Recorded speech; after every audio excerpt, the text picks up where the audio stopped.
Chaves, todos atentos olhando pra TV. Aí vem o Chaves, como historinha bem gostoso de se ver. Isso.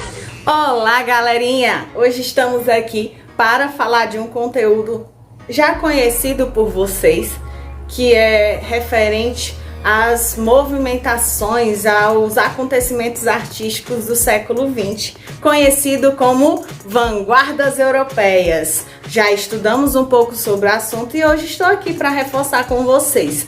No decorrer do vídeo, os demais professores, a professora Ednez e o professor Jackson, vão nos ajudar também a ampliar o nosso conhecimento sobre o assunto.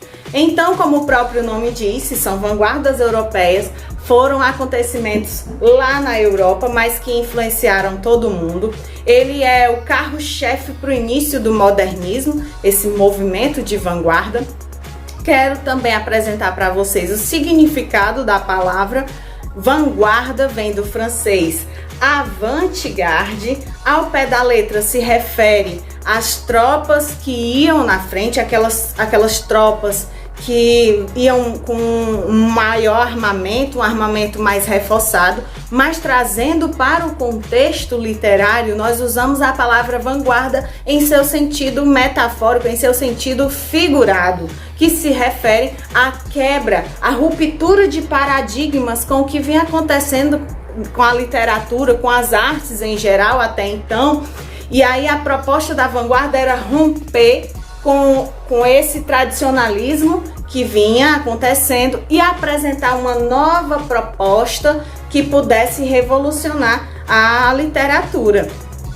O objetivo era acabar com a mesmice que vinha acontecendo com a literatura até então. E o que seria essa mesmice? Nós estamos aqui falando nesse momento das artes clássicas, da literatura clássica. E o que ela se referia? Ela apresentava uma proposta de algo que imitasse a realidade. E era essa imitação, era esse perfil que as vanguardas vinham com a intenção de romper, de apresentar uma nova proposta visando o futuro. E aí são movimentos artísticos do século XX. O contexto histórico que a sociedade estava vivendo na época era a Revolução Industrial, que apresentava inúmeras inovações tecnológicas. Daqui a pouco eu reforço o que são essas inovações tecnológicas. Algumas vanguardas também nasceram em meio à Primeira Guerra Mundial e esse contexto também influenciou a produção da época, e também ganhavam força as ideologias nacionalistas do nazismo e do fascismo. Tudo isso, em algum momento dessas vanguardas europeias, o contexto histórico influenciou a produção. E aí eu quero apresentar para vocês as vanguardas. Vocês já conhecem, mas eu venho aqui vos apresentar novamente.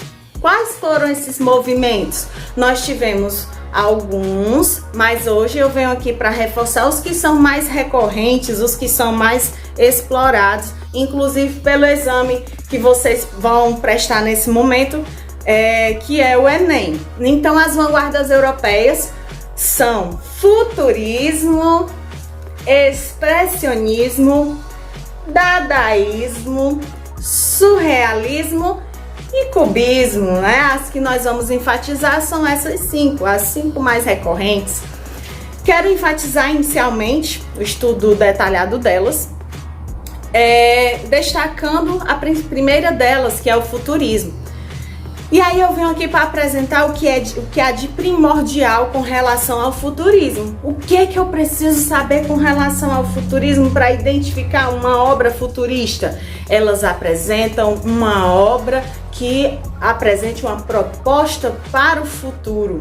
Para isso, o contexto que a sociedade estava vivenciando, como eu falei para vocês, a sociedade estava vivenciando um período de mudanças e isso precisava ser refletido nas obras. Então, o contexto social era aquele lá de inovações tecnológicas por conta da Revolução Industrial. E aqui eu quero frisar para vocês o que é que a gente entende por inovação tecnológica, levando em consideração que nós estamos falando de movimentos que aconteceram no século XX. Hoje estamos vivenciando o século XXI, já estamos no ano de 2020.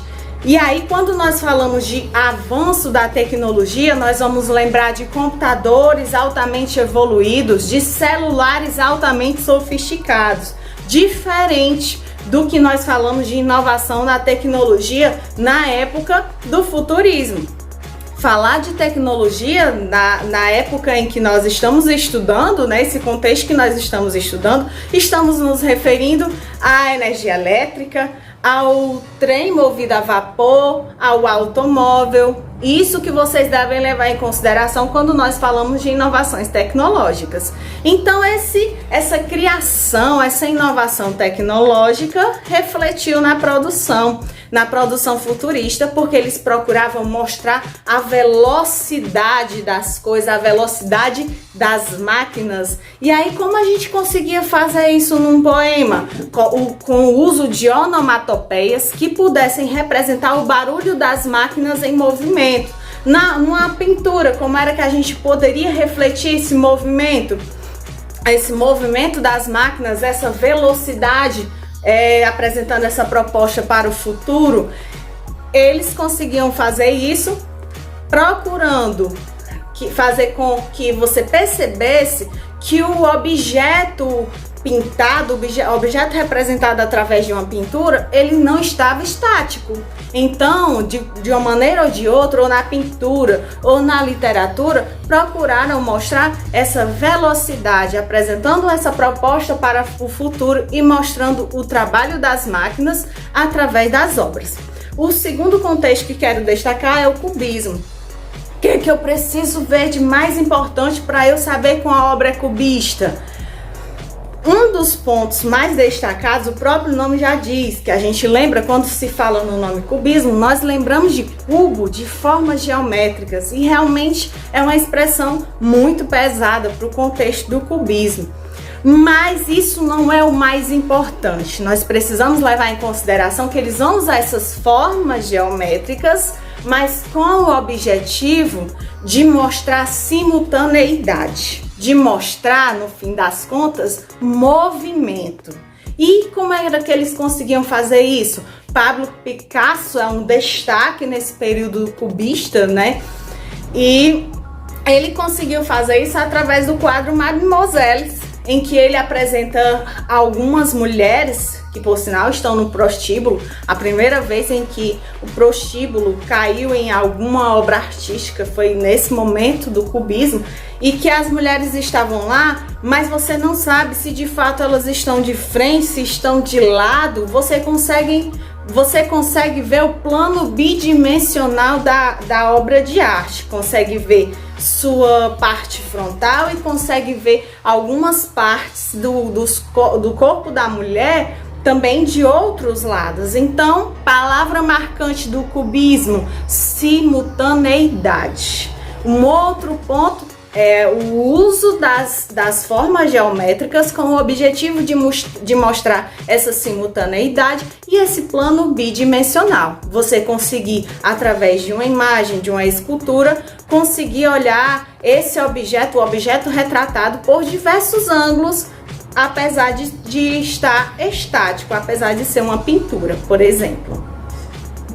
Mostrarei aqui para vocês mais 3 vanguardas europeias, iniciando aqui pelo dadaísmo. Qual era a pretensão, professora, do dadaísmo? O que o dadaísmo pretendia, né? O dadaísmo, gente, ele vai ser considerado uma das vanguardas mais radicais. Ela vai ter o sentido, ela vai buscar um sentido aí provocador. Assim como as demais vanguardas, ela vai buscar também romper, certo? Com essa sacralização que existia dentro da arte e da literatura. Só que ela vai fazer isso, gente, de um jeito muito cheio de zoeira, utilizando muitas vezes o ilogismo, ou seja, a falta de lógica, tá certo? o que era considerado um padrão para a arte, agora não mais existirá. Nós temos a exemplo do que a literatura tradicional ela vinha pregando dentro desse tradicionalismo, a apresentação de um vaso, né, dentro da sua perfeição, dentro da sua construção. E o dadaísmo vai apresentar um vaso sendo um mictório, certo? Vai transformar, tirar esse vaso do seu local habitual, né? E vai transformá-lo em arte, porque qual era a pretensão deles? Era transformar elementos, objetos comuns em arte, certo? Em que as pessoas pudessem enxergar aquilo como uma arte, tá certo? Quebrando totalmente esses padrões existentes dentro da literatura. Então, vai causar uma certa inquietação. Eles vão fazer a utilização da metalinguagem. E o que é isso, professora? Quando a arte vai falar da própria arte, mas vai falar de um jeito comum, professora? Não, vai falar, como eu já disse para vocês, de um jeito cheio de zoeira, de um jeito espontâneo, de um jeito provocador. Era essa a pretensão do dadaísmo. O que vai significar dadaísmo? Nada. Então eles não buscavam um sentido concreto para fazer a construção dessa arte, certo? O sentido estava na utilização daquele objeto que tiravam, como eu já disse para vocês, do seu local habitual e ali se transformava em arte. Falam até na construção de um poema dadaísta, né? Que vai tirar toda aquela perfeição de uma metrificação perfeita, de rimas perfeitas, e vai dizer que um poema ele pode ser construído a partir do momento que você pega um jornal, recorta palavras, pega as palavras sorteadas e vai colando, vai escrevendo. A partir dali você vai ter uma arte dadaísta, ok, pessoal? Nós vamos ver agora o expressionismo. E o que vai ser o expressionismo?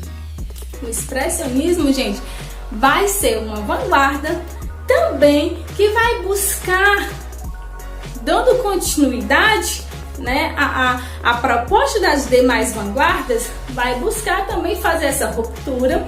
Só que os artistas, né, anteriores, eles vão querer fazer essa arte observando o meio, observando a natureza.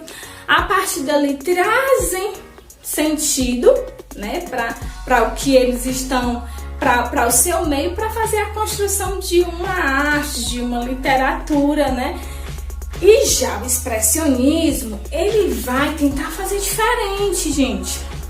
O expressionismo, ele vai trabalhar com o que o artista, com o que o autor ele está sentindo, certo? Então vai ter muita a questão da emoção, do sentimento, tá certo? O introspectivo. Eu vou criar minha arte de uma maneira em que eu possa expressar o que eu estou vivendo, os meus receios, as minhas crises interiores, e vou colocar para fora através da expressão desses sentimentos, né? Então, como é que isso vai acontecer? Nós vamos ter como característica o quê? Dentro do expressionismo, essa distorção da realidade, tá certo? Se eu vou apresentar dentro da pintura uma pessoa com medo, e a exemplo disso nós temos a obra O Grito, nós não vamos apresentar simplesmente uma pessoa assustada, né? Não, isso vai ser de uma maneira muito intensa, a distorção do movimento, a falta de equilíbrio que aquele artista, né, que aquela pessoa estava sentindo por conta da sua sensação vivida no momento, tá certo? Então eu não vou o artista expressionista, ele não vai guardar, o próprio nome já diz, ele vai expressar, ele vai colocar para fora todo esse sentimento, esse medo, toda a sua crise, né, que ele está vivendo naquele determinado momento, ok? A próxima vanguarda europeia, gente, que nós vamos apresentar é o surrealismo, né, que pode acontecer de ser muito parecida, de ser confundida com o dadaísmo. Por quê? Porque assim como o dadaísmo, gente, ela vai ter um pouco de espontaneidade, um pouco não, ela vai apresentar espontaneidade na sua criação, mas, né, vai ter uma certa diferença, vai apresentar o ilogismo também. Mas como é que esse ilogismo e como é que o ilogismo e essa espontaneidade, elas vão aparecer, né? Elas vão aparecer, gente, de um jeito diferente, porque lá no dadaísmo eles queriam apresentar esse ilogismo e essa espontaneidade de um jeito provocador. Aqui no surrealismo eles vêm a trabalhar isso mais voltado para o subconsciente, certo? Aqui nessa vanguarda vai ser muito presente mesmo a psicanálise, né? Aí nós vamos ter aí como presença do Freud, os estudos de Freud. Então nós vamos ter a psicanálise, os sonhos, as fantasias, certo? Tudo que estiver relacionado ao universo onírico, certo? Vai estar presente dentro do surrealismo. Então, coisas surreais que não são possíveis, né, dentro da nossa realidade, mas no nosso subconsciente é possível acontecer. Então, a apresentação de sonhos, o que as pessoas vivem, o que as pessoas idealizam, as frustrações, e que através de um sonho, através de uma fantasia, através de um pensamento, é possível acontecer. Ok, gente? Espero que tenha ficado claro para vocês. Um forte abraço, bons estudos para vocês. Olá, turma. Hoje iremos falar um pouco sobre as vanguardas europeias. A principal característica das vanguardas europeias é a ruptura com os padrões. Isso fica bem evidente nessa releitura aqui de Mona Lisa, onde nós percebemos uma brincadeira. Mona Lisa segurando um iPhone, fazendo biquinho para fazer uma selfie. Então, quando lembrarem de vanguardas europeias, lembrem-se disso: ruptura com os padrões, quebra da arte tradicional, da arte clássica. Esse movimento se dividiu em 5 vertentes diferentes. Agora nós iremos ver detalhes referentes a esses eixos que compõem as vanguardas europeias. O primeiro que vamos destacar é o cubismo. Teve maior representatividade entre os anos de 1907 e 1914, mais especificamente na pintura. Seu propósito era decompor, fragmentar as formas geométricas. Através das formas geométricas, o artista pretende mostrar o objeto de diversos ângulos ao mesmo tempo. Então essa é a principal característica do cubismo. Nós podemos perceber isso nessa pintura aqui ao lado de Pablo Picasso. A gente percebe as linhas retas. Então isso é uma característica marcante do cubismo. Nós temos também o dadaísmo, que surgiu em 1916, em plena Primeira Guerra Mundial, a partir do encontro de alguns artistas refugiados que buscaram produzir algo que chocasse a burguesia. É mais um reflexo das emoções causadas pela guerra, tais como a revolta, agressividade e indignação. O dadaísmo utiliza a falta de significado como crítica radical à sociedade. Defende a espontaneidade, o imediatismo e o caos. Então, essas são as características marcantes do dadaísmo. Inclusive, outro ponto marcante que chama a atenção é a questão de ridicularizar. O propósito do dadaísmo era ridicularizar a arte. Inclusive, o seu nome, dadaísmo, não significa nada, né? Então, é mais uma forma de criticar a arte. Podemos destacar também o expressionismo, que surgiu em 1912, expressava agitação e inquietação que buscava subverter a estética da época. O expressionismo é uma arte que o expressionismo via a realidade como sendo horrível, né? Então, o artista fazer obras, fazer pinturas exatamente da maneira que ela é no mundo real, isso para eles não era arte, isso não tinha sentido. Então a arte que circunda o artista ela é horrível e por isso ele a deforma. A principal característica do expressionismo é isso, é deformar a realidade. Agora nós vamos ver o surrealismo. Esta vanguarda surgiu após a Primeira Guerra, mais precisamente em 1924. Trouxe para a arte concepções freudianas relacionadas à psicanálise. No surrealismo, nós vamos perceber uma arte voltada para o inconsciente. Ela incorpora elementos do sonho e da loucura. Então, coisas impossíveis de acontecer no mundo real, figuras que jamais seriam presenciadas no mundo real, nós vamos perceber nessas obras surrealistas, que incorpora um pouco do sonho e também um pouco da loucura. E para finalizar, nós temos o futurismo. Surgiu através do Manifesto Futurista, criado pelo italiano Tommaso Marinetti em 1909. Suas proposições eram negar o passado, o academicismo e trazer o interesse ideológico, a pesquisa, a experimentação, a técnica e a tecnologia para a arte.